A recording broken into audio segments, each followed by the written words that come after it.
So, good day everyone.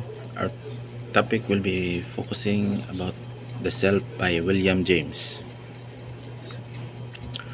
William James give us the idea of the I and me.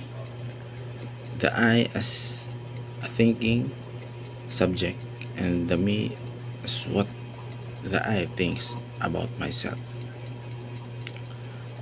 The I.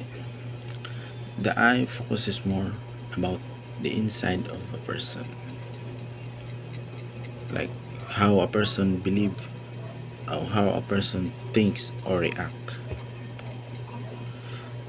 The me focuses more on physical characteristics, like how a person or yourself or you believe in yourself, how or like how you believe on yourself.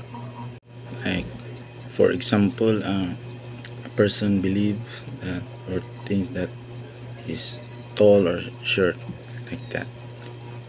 So that's all. Thank you.